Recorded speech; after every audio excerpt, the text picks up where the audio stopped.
Breaking news this afternoon in the coronavirus pandemic. Thanks for joining us. I'm Natalie Pasquarella. And I'm David Usry. Within the last 15 minutes, Governor Cuomo has announced the first confirmed case of the new UK strain here in New York. The governor says the patient is a man who worked in Saratoga Springs at a jewelry store, and he had not traveled recently. So that means the governor says this was community spread. There are 3 other people who were exposed in the jewelry store, but right now it's not known if they have that new UK COVID strain. Tests are underway right now. There's added concern over that news because of this other breaking news in the UK. Prime Minister Boris Johnson announced just a short time ago there's a national lockdown because of the new strain. Now, that is concerning because Britain has really been stepping up efforts to get vaccinations out there. But the lockdown is going to stay in place at least till mid-February. And under the new rules, schools will be closed for in-person learning, and all non-essential shops and personal care services will also close. Restaurants can only serve takeout. And as of today, there are nearly 27,000 COVID patients in hospitals across the UK, and that's an increase of more than 30% from a week ago.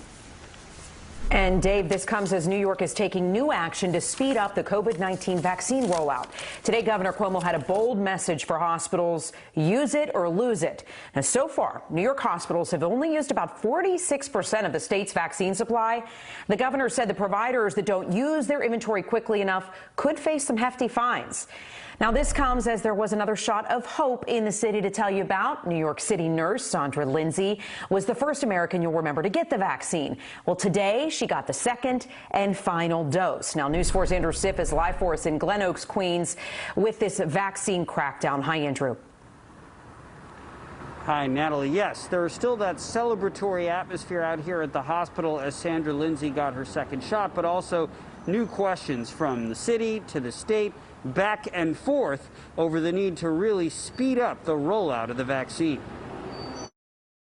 By now, Sandra Lindsay has become a familiar face. 3 weeks ago, the nurse at Northwell LIJ in Queens became the first American to receive dose 1 of the vaccine.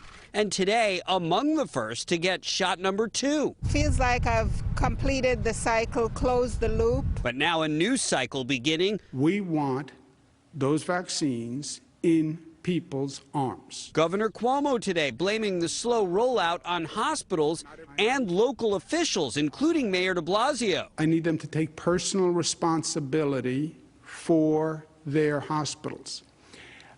This is a management issue of the hospitals. The governor said while hospitals like New York Presbyterian have dispensed 99% of their vaccine allotment, the city's public hospitals have only used 31% of their vaccine, with 11,000 healthcare workers still waiting for their shots.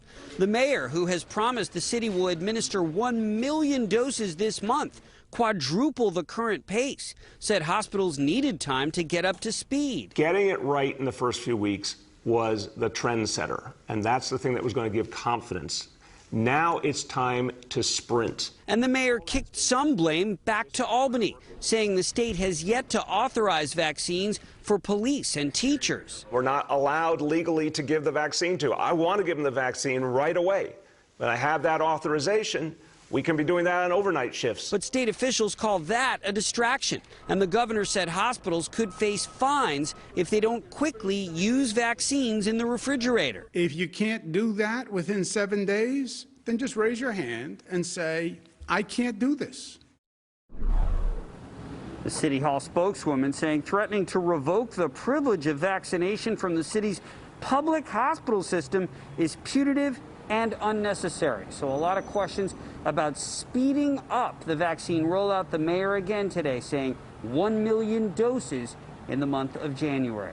We're live in Queens. Andrew Siff, News 4 New York.